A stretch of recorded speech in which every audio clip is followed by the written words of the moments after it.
Alright, let's dive into the wild world of cloning and revegging autoflower cannabis. Yes, the little rebels of the cannabis family. Autoflowers don't play by the usual rules, and that makes cloning and revegging them a bit like trying to teach a cat to fetch. Possible, but tricky, hilarious, and maybe a little bit frustrating. First up, cloning autoflowers. Now, cloning photoperiod cannabis? Easy peasy. You snip a branch, pop it in some rooting hormone, stick it in a moist, warm spot, and boom, new plant. Autoflowers, though? They're born to bloom on a timer, not a schedule you set. So, when you take a clone from an autoflower, you're basically taking a mini version of a plant that's already got its party starting soon. Badge pinned on. This clone is like a sprinter who's been told, ready, set, go, and before it even ties its shoes, it's already in full bloom mode. This means your clone will rush through its life cycle, often rooting weakly and flowering before it's ready, resulting in a tiny, scrappy plant that barely resembles its proud parent. It's like trying to bake a cake, but someone yells, "Serve it now!" before the batter's even mixed. So, cloning autoflowers? Not impossible, but definitely a high-risk game with low rewards. But wait, enter the magical realm of revegging. Revegging is basically telling a flowering plant, "Hey, chill out, grow some leaves again." With photoperiod plants, you flip the light schedule back to vegetative and presto, new growth sprouts. Autoflowers, though, they laugh at your light cycles because they're on an internal clock that says, flower time, no matter what. Trying to reveg an autoflower is like trying to convince a toddler that broccoli is candy. Good luck with that. However, some brave growers attempt it. Here's the scoop.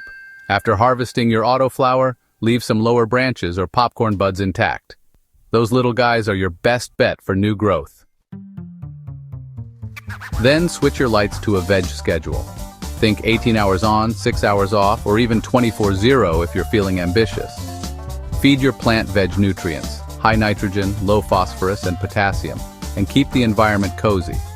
Temps around 70 to 85 degrees Fahrenheit and humidity between 65 and 75%. Now, brace yourself. Revegging autoflowers can cause your plant to throw some wild tantrums. Weird single-fingered leaves, funky growth patterns, or worse, it might turn hermaphrodite, part male, part female. No one wants that surprise party. So, if the plant does manage to reveg, you might get a bushier specimen with more buds next round, but honestly, yields are usually lower than starting fresh. Think of it like patching a hole in your favorite jeans. Cool in a pinch, but not the same as new pants. Here's a pro-tip monster cropping. This is taking clones from a flowering autoflower and forcing those clones back into veg. It's kind of like hitting rewind, but with a bit of chaos. The clones get bushier and can produce more buds, but timing is everything. You gotta snip just right and honestly, be gentle because autoflowers don't handle stress like champs. If you want to experiment, try monster cropping with patience and, a sprinkle of optimism. Otherwise, if you want reliable, big, happy plants, just start new autoflower seeds.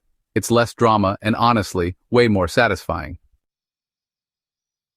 So should you clone or reveg autoflowers? Well, it really depends on your thrill level.